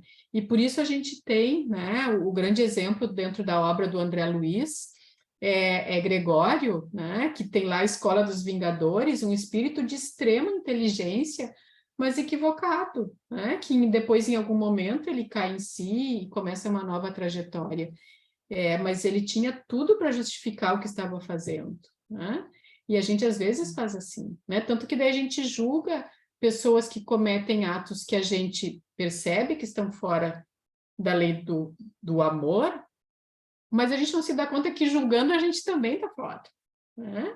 Então a gente começa, vamos pegar assim as questões ligadas, como eu trouxe aqui a drogadição, abortamento, suicídio, a gente vai julgando as pessoas, né? E vai se afastando também. Então a gente tem que ter muito cuidado com a nossa postura, porque a nossa postura deve ser sempre de amor e de acolhimento, e não é botando o dedo na ferida do outro que a gente está progredindo, né? Então a questão é um tanto complexa. Não, e essa coisa da culpa, né, Guadalupe, pensando, eu acho que é por isso que nós temos um medo arquetípico da morte, porque quando a gente se depara, quando a gente vai desencarnar, é o momento, né, gente, é que nós vamos ter que nos ver conosco mesmo. Com tudo que aquilo que a gente viveu, com tudo que a gente botou embaixo do tapete, com tudo que a gente não quis ver, né, e que estava ali inconsciente, e aí quando a gente desencarna, a gente vai ter que, a gente com a nossa consciência, por isso que a gente vê em mesas mediúnicas, às vezes no atendimento aos espíritos necessitados, aqueles espíritos que estão lá fixos em situações, porque a mente criou aquela realidade, né? Então, eu me lembrei, e aí, Guadalupe, tu podia trazer o que tu estava me comentando sobre as psicoses que aparecem em espíritos desencarnados, né? E eu faço junção com isso, que há um medo, né? Muitas pessoas, a maioria de nós, tem o medo de morrer, né? Isso é uma coisa arquetípica, e eu fico pensando, talvez seja por isso, porque ali a gente não vai poder se esconder, né, gente? Não vai ter esse corpo, essa materialidade para trazer esse entorpecimento. E ali, então, em algum momento, a gente vai ter que olhar para isso. E vai ter que olhar com muito amor. Quem trabalha em mesa mediúnica tem essa vivência, né, como tu está trazendo, do quanto muitos desses irmãos caíram em si, mas muitos estão completamente psicóticos, né, com essa ruptura da sua verdadeira realidade. E sim, a gente comentou sobre os mensageiros, né? Eu pareço vendedora de livro, né, gente? Mas é que a gente leu tanta coisa legal, que eu quero compartilhar tudo com vocês, assim, sabe? Foi um capítulo que nem eu nem a Marluce escrevemos, né? E a gente foi se apaixonando pelo tema, porque ele é amplo e, ao mesmo tempo, nossa, quanta coisa a gente pode aprender ali. E aí, nos mensageiros, traz essa dinâmica da psicose pós-morte. E por isso que eu ri, porque eu vou falar de outro livro, no Psiquiatria Iluminada, que é do pessoal da AME, nós temos ali 3 capítulos que abordam, entre outros, que abordam psicoses, um traz mais a questão da obsessão, e um deles é do Paulo Rogério, né, que é daqui do Sul também, psiquiatra, é que o nome é Distonias Mentais Pós-Morte, a loucura no além-túmulo. E ali ele vai discorrendo, fazendo então essa conexão da medicina terrena com a medicina espiritual e com a obra do André Luiz, e ali ele vai trazendo justamente isso que a gente lê nos Mensageiros, onde a gente tem então André Luiz, Aniceto e Alfredo, que é quem controla esse lugar de cura, né, que é Campos da Paz, e ali tem espíritos bastante comprometidos, né? E daí ele vai dividindo, então, em os que dormem, os psicóticos delirantes e os que sofrem. E trazendo que os que dormem são aqueles que estão tão inconscientes de si, que estão tão longe da lei do amor, que eles dormem, né? Em casulos, enfim, né? Leiam lá o livro, ou Psiquiatria Iluminada, de preferência os dois. E aí vai trazendo toda essa situação que ali, né, o Alfredo, Aniceto e André Luiz vão indo, ali não tem o que fazer. Tem que deixar que eles ainda não conseguem nem se dar conta que morreram, ou estão anestesiados porque não conseguem nem lidar com a sua realidade. E né? tem, Aí, Guadalupe, só para me Oi. lembrar, tem religiões, porque tem um familiar meu que participa de uma religião que tem essa crença de que depois que a pessoa morre, ela vai ficar dormindo. Então, isso também tem a ver com essa ideia, né? Uhum. Eu estou passando rapidamente para a gente ir para outros assuntos, porque é apaixonante, assim, essa parte, né? Mas aí o Aniceto diz, né? São as criaturas que nunca se entregaram ao bem ativo e renovador em torno de si, e mormente os que acreditaram convictamente na morte como sendo nada, o fim de tudo, o sono eterno. Né? Aí tem os psicóticos delirantes, né? Que são aqueles, então, que estão em delírio, que estão completamente perdidos de si mesmo, né? Perderam seu endereço, e tem aqueles que já têm alguns lapsos de sanidade e sofrem. Né? Mas é muito, não vou me alongar aqui, né? Mas é muito interessante, porque mesmo nos que sofrem, lá nos que sofrem, né, gente, spoiler, né? Tá o avô do André Luiz. Né? Então, lá, nos que sofrem, mas mesmo assim, né, que é o senhor Cláudio, ele está ainda em um quadro de psicose delirante, né? Ele tem lapsos ali que ele se encontra com uma realidade. Então, vejam por quê, e aí a gente tem muita coisa aqui para abordar, mas vejam por que a gente achou importantíssimo trazer isso. Porque a gente tem essa grande chance no corpo de carne de ir trabalhando isso, né? Mas a gente não pode se iludir que quando desencarnar está resolvido. E aí, outra coisa que é mais importante, eu não sei, Marluce, se tu tem ali a frase para ler, que é quando nos Mensageiros, justamente Aniceto, Alfredo, né, que são os instrutores, trazem que nós aqui, que parecemos normais e que temos uma vida funcionante, funcional, ativa, muitos de nós, quando formos para o além-túmulo, estaremos sofrendo ou delirando ou em consciência de sono. Né? E aí a gente vê a preocupação de Joana, de Bezerra, de Manuel Filomeno, de nos mostrar isso. Acorda, ó tu que dormes, né? Para que a gente acorde aqui, né? Porque senão a gente vai se deparar com essa realidade logo ali. Logo ali. Então, é uma chance única que a gente está tendo, né? Única e de uma amorosidade, assim, que eu não sei nem expressar para vocês. A preocupação, vamos trazer Joana, que é o que a gente está falando, né? E André Luiz, lindo, toda essa série, de nos mostrar, olha, pessoal, olhem para vocês agora, com humildade, com coragem, porque vai chegar a hora que vocês vão se deparar com vocês, né? E aí não tem o que fazer. Aí não tem jeito, né? Ele diz assim, a Guadalupe, no círculo carnal seriam todos absolutamente normais. No entanto, aqui são verdadeiros loucos. Exatamente isso, né? Então, que jogo é esse que a gente faz, né? Que espero que seja inconsciente, mas, né? Vamos olhar, vamos nos trabalhar. A amorosidade divina está sempre aí, então vamos lá, um passinho por vez, né? Vamos olhar para a nossa neurosezinha, porque todo mundo vai ter uma, duas, três, muitas, né? Vamos olhar lá para aquele irmão, pensando por que ele me toca tanto, então vamos olhar para nós, que é o que a gente pode fazer. Né, gente? Ó, uma das minhas últimas vendas do dia. Cheguei a me engasgar. É o Psiquiatria Iluminada. É excelente mesmo.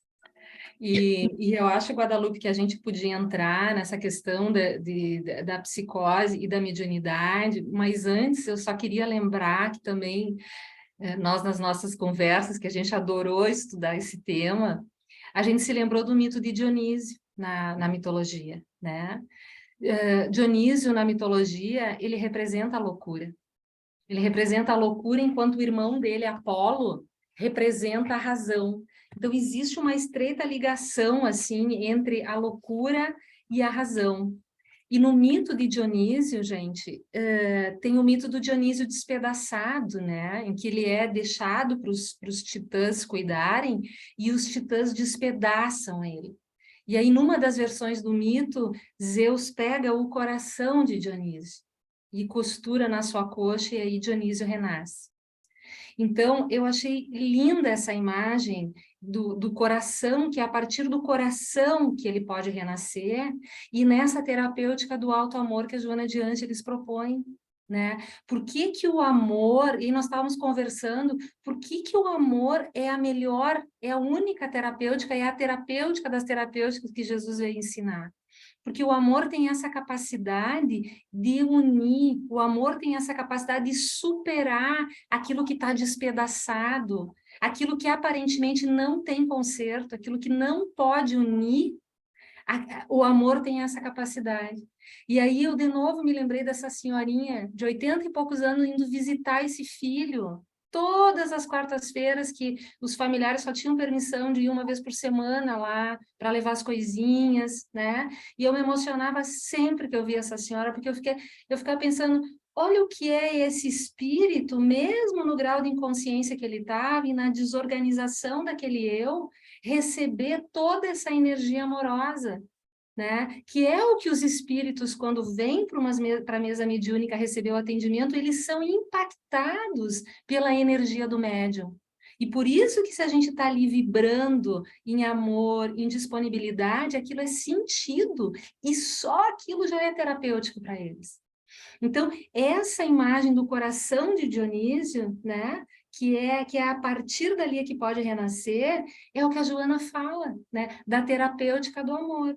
Né? E aí o amor, ele se manifesta nessa paciência que a gente tem que ter enquanto sociedade, de não querer excluir e rechaçar e não olhar para a loucura, né? Da paciência e da tolerância dos familiares, e todos nós, em alguma medida, temos alguém na nossa família que demanda cuidado, atenção, paciência.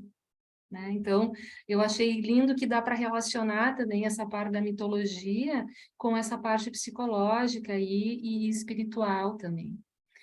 E aí, né, Guadalupe, eu acho que a gente podia, para não deixar de falar, porque tem tanta coisa para a gente abordar, mas nessa questão que hoje é muito comentado, né, gente? Como a gente disse, se um tempo atrás, há uns anos atrás, a gente dissesse que está vendo e ouvindo, a gente já saía com uma medicação de uma consulta psiquiátrica, né?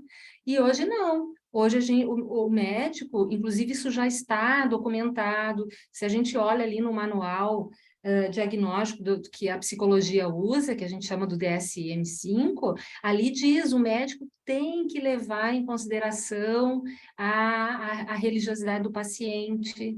Então, hoje já tem esse olhar mais cuidadoso para isso. E aí tem até critérios, né, Guadalupe, médicos para se identificar. Esse é um assunto outro que abre um leque gigante, e hoje em dia experiências anômalas têm estudos belíssimos, está muito fundamentado, então realmente é um terreno muito mais sólido para a gente se movimentar. né? As diretrizes, eu até, né, pelo adiantado da hora, eu não vou trazer todas. O nome do artigo eu já dei para vocês, né? Mas dentre as diretrizes, o nome é assim, Diretrizes para Avaliação do Significado Clínico de Experiências Espirituais, Psicóticas ou Dissociativas. Tá? Nesse artigo antigo, mas que ele tem uma grande base. Então, começa assim, a ausência de sofrimento psicológico, né? O indivíduo não se sente incomodado, não tem capacidade social ou ocupacional, o indivíduo tem discernimento em relação à experiência, isso é muito importante, né? Tem um controle sobre a experiência, né? E a experiência promove crescimento pessoal ao longo do tempo, melhorias na vida pessoal, social e profissional.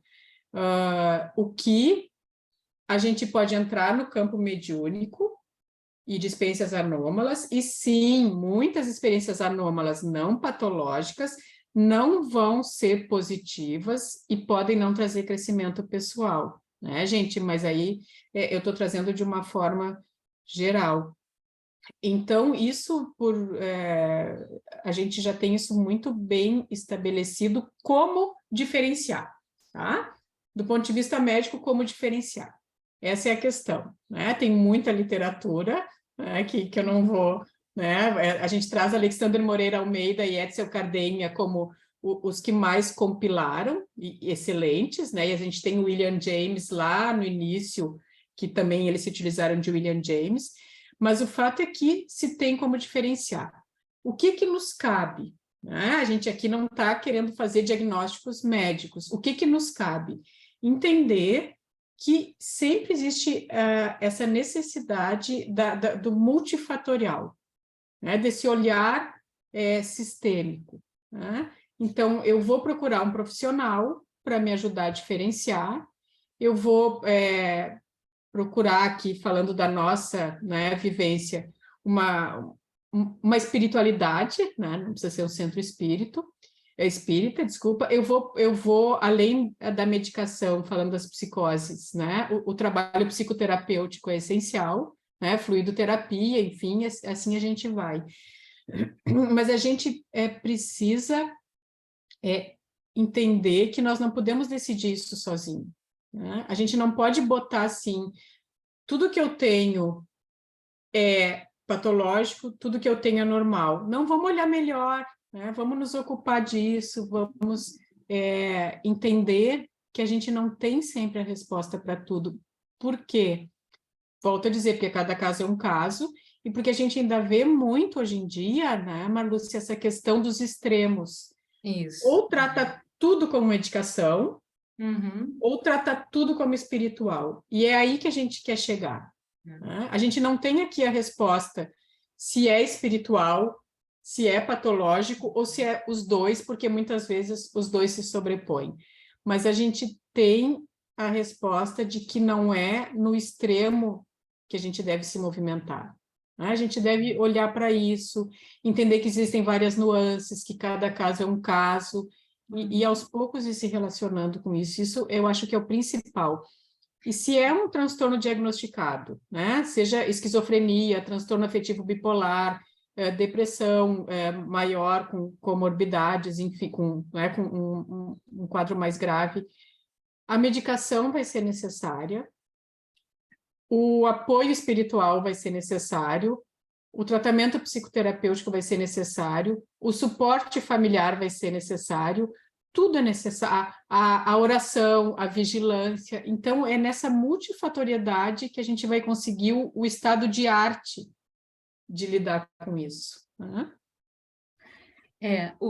Quando a gente pensa no espiritismo, né, na doutrina espírita, né, o Kardec vai falar, quando a gente vai lá para o livro dos médiuns, ele vai falar que nós temos essa capacidade, né, de clareaudiência, clarividência, dependendo do médium, né, mas assim, né, gente, a gente está aqui nessa vida, né? Então, eu achei forte essa imagem que a Joana traz de perder o endereço de si, porque muitas vezes não vamos nem pensar numa psicose, não vamos nem pensar no lado patológico, muitas vezes a gente não quer a assumir responsabilidade por escolhas, a gente coloca tudo no outro plano também, né? Isso me lembra alguns pacientes, assim, que às vezes não, tudo é de cunho espiritual, todo sonho é espiritual, tudo tem uma mensagem oculta, tudo tem algo que quer dizer, e às vezes não, né, gente? Tem sonhos que vão ter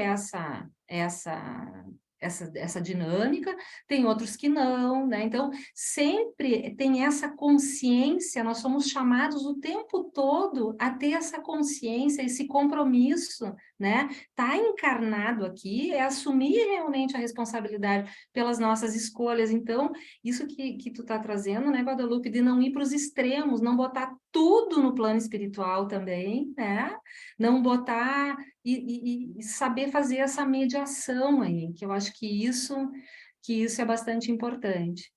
E claro, né, gente, quando a gente está no campo do transtorno mental, aí a gente tá lidando também com questões espirituais, e hoje tem muitos estudos que falam como realmente o paciente que recebe não só o atendimento medicamentoso, né, psicoterápico, mas o que recebe também o tratamento espiritual, ele tem uma melhora significativa, porque a gente sabe, né, que se as obsessões elas não são determinantes para uma esquizofrenia, elas estão ali presentes, né? Eu acho que isso o Alejandro trabalha muito bem aí nesse capítulo, né? Então, essa questão da terapêutica aí que tu está trazendo, Guadalupe, eu acho bem importante.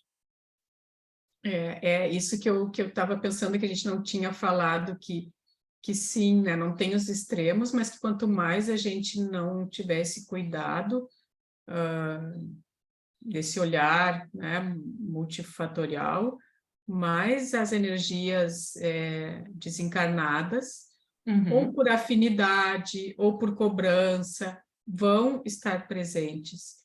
Então, realmente é importante a gente entender que tudo isso está em jogo e que a gente precisa lidar com tudo isso, né? O suporte familiar, o entendimento de que, às vezes, a gente vai querer que aquele familiar fique conosco, mas ele precisa ser internado, às vezes ele oferece risco, né? E vai precisar ficar muito tempo, mas a gente entender que quando ele pode ficar em casa, a gente pode se doar, né? E mudar nossa rotina para também, né, procurar ali ajudar. Então, realmente, é muito pessoal como é que isso vai funcionar.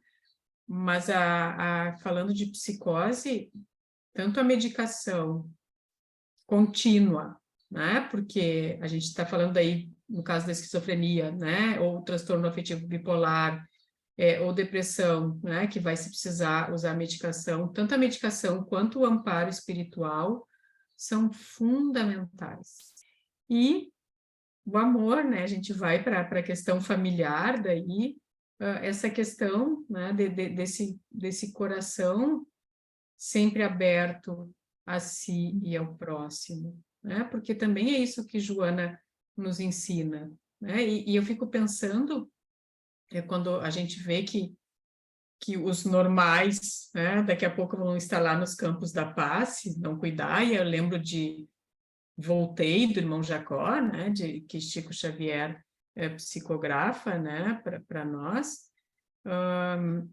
Então, que a gente tenha também esse cuidado de olhar para nós, né, de entender que a gente tem que ir se trabalhando também, né? E a série, né, a série psicológica, né, e essa ideia das contribuições da Joana de Ângeles, que eu acho sensacional, no sentido da gente cuidar da nossa saúde mental, né, gente? E cuidar de nós hoje representa a gente estar já semeando como vai ser a nossa próxima história. E a Joana de Ângeles vai dizer o seguinte: a saúde mental somente é possível quando o self, estruturado em valores éticos nobres, compreende a finalidade precípua da existência humana direcionando os seus sentimentos e conhecimentos em favor da ordem, do progresso e do bem-estar de toda a sociedade. Então, a Joana de Ângeles propõe essa nossa conexão, né? Essa nossa reconexão com esse self, com esse aspecto sagrado da nossa existência. Por quê? Porque isso amplia, à medida em que o ego consegue se relacionando com essa instância, isso amplia a sua consciência, né? Isso dá estrutura para esse ego suportar aquilo que é mais difícil, né? Então, apesar da gente ter essa imagem da consciência como uma rolha que flutua nesse oceano, né? E aí a gente pode pensar na psicose como aquele tsunami que vem e leva tudo, né? Essa rolha, ela é fundamental. E nessa rolha tem um pontinho ali que chama ego. E é esse ego aí que faz toda essa interlocução. Então, como é importante a gente investir, né, no nosso cuidado, com o nosso mundo interno, né? Fazer esse trabalho, porque lidar também com essas cisões, né? Pegando essa imagem da esquizofrenia, com aquilo que é sombrio, com aquilo que vem, tá nesse trabalho que a Joana trabalha ao longo de toda a série, né? Que é lidar com a nossa sombra, com aquilo que é assustador. Porque o Dionísio tem isso também, né? Enquanto Deus, ele provoca medo porque ele fala aquilo que está dentro de mim, eu desconheço, né? No mito do Dionísio tinha as bacantes, né? Que elas ficavam em êxtase, e aí ali se perdia a racionalidade, né? Então o Dionísio tem a ver com isso também, né? Tem um autor que vai dizer que a loucura de Dionísio ela não é patológica, né? Mas a gente pode ficar com essa imagem aí, né? Então, como é importante esse trabalho aí das sombras nossas para a gente, quando vem essas invasões, assim, que não necessariamente são patológicas, a gente poder discriminar, lidar com certa naturalidade, saber onde buscar, né? Quem aqui, né, gente? Quem aqui em algum momento disse, meu Deus, será que eu não estou pirando? Meu Deus, será que isso aqui que eu estou pensando não é loucura? Quem aqui não perguntou para uma amiga, né, Guadalupe, mas vem cá, tu acha que eu não estou muito? Né? Então, aí entra o ego, né, gente? E a gente tem a própria, que como tu trouxeste mais no início, né, Marlúcia, o próprio exemplo do Jung, né, dos livros negros e do livro vermelho, né, ali ele teve um contato muito substancial com o inconsciente, né, mas ele conseguiu conter, mas ele também fala dos receios dele, de tudo aquilo que foi... né, foi aparecendo. Então, realmente, tanto que daí tem a questão lá que ele só depois daquele sonho dele, né, quando eclodiu a guerra, só na época que eclodiu a guerra, é que ele se deu conta que não, né, que estava tudo bem com a estrutura dele, mas então tem isso, né, a gente tem que aprender a ir lidando, né, com essa situação. Né? Agora, o Jung era um homem extraordinário, né, Guadalupe? Porque eu não sei, muitos talvez não suportariam, né, todo esse confronto que ele teve, né, com o próprio inconsciente. E eu me lembrei de outra coisa, agora eu estou falando do Jung, que o Jung, gente, ele ouvia os pacientes psicóticos. Ele achava que por trás daqueles delírios tinha que ter um sentido. Tanto que é nessa escuta que depois ele começa a desenvolver a ideia do inconsciente coletivo. Aquela história que o Gelson já contou em outros momentos, né, do paciente que fala do sol e tal. Então, vocês imaginam que homem extraordinário é esse, né? Porque quando a gente ouve uma bobagem, a gente, isso aí, ele não, ele tinha essa atenção, essa escuta, né? E aquilo tudo, então, para ele tinha essa ideia da psique teleológica, né? Aquilo tem que ter um sentido, mesmo que nesse momento eu não compreendo. Outra coisa, Marluce, que também a gente conversou, que eu acho interessante compartilhar com o pessoal, a partir daí, é a doutora Nise, né? O quanto ela transformou, veio Jung, tanto, né, que eles têm essa interligação, o quanto ela transformou a realidade da esquizofrenia, né? Deixando aqueles seres se expressar, não julgando, amando eles, lutando por eles, né? A gente tem o filme, né, que também é brasileiro, mas... Bom, se bem que aqui acho que todo mundo, né, fala, né, brasileiro, mas eu acho que até tem com legenda. Então, o filme que mostra a vida da doutora Anise é algo que é muito tocante. Quem, né, quer conhecer a história dela de uma forma mais assim, fast food, é muito tocante. Ela transformou a realidade da psicose, transformou como? Com amor, né, com coragem. Paciência. Uhum. Coragem, enfrentou, né, aquele bando de homens cientistas e enfrentou, né, com coragem, com discernimento, com intelectualidade, no sentido de estudar, de ter propriedade sobre o que estava falando, e, acima de tudo, com amor. É lindo o trabalho dela, né? É lindo. A gente vê as expressões artísticas daqueles pacientes, são lindas, né? A gente tem aqui, né? Não no Rio Grande do Sul, mas no Rio de Janeiro, né? Toda a obra dela ali, dos pacientes, é realmente transformador. Aí volta ao que tu trouxeste, né, Marlúcia, através da imagem de Dionísio, do coração, e do própria questão do que Joana faz conosco, né? A transformação vem por aí, né?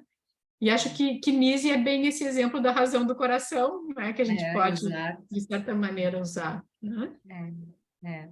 Isso é muito legal, né? Porque então eu acho que todas essas informações, né, gente, que a Joana quer nos trazer, né, nessa série psicológica aí, essa informação é uma informação não para a gente ficar aqui a nível do intelecto, mas é uma informação que ela tem o poder de transformar a gente, né? A gente, num primeiro momento, a gente se encanta, e a gente quer, às vezes, né, cometer aquele deslize de querer diagnosticar, ou a nós, e se nós pegarmos um manual aqui de diagnóstico, a gente vai se enquadrar em quase todos os transtornos, tá, gente? Então, assim, Não precisa nem forçar muito, um ou outro a gente consegue, né? Não, então eu sou ali, tá tudo tranquilo, tá? Tira um critério ali, põe um critério lá, um jeito ou de outro, a gente acha um transtorno para nós.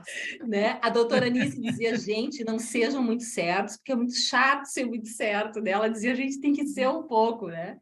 Então, todo esse conhecimento que a Joana traz, que ele possa ter em nós essa potência de tocar o nosso coração mesmo, né? Porque é o coração que transforma, né? Senão a gente vai ficar tendo muito conhecimento aqui, e isso pode ficar a serviço do ego, da vaidade, né? Quando que, na realidade, isso é para nos transformar mesmo, né? Então, eu acho que esse é o tratamento amoroso, né? O auto-amor, assim, é a autocura, né? Isso que a Joana traz. Bom, né, Guadalupe? A gente tinha, assim, mais um monte de coisa para trazer, né? Mas eu acho que nosso tempo está terminando, então, se alguém quiser, assim, colocar alguma coisa, né?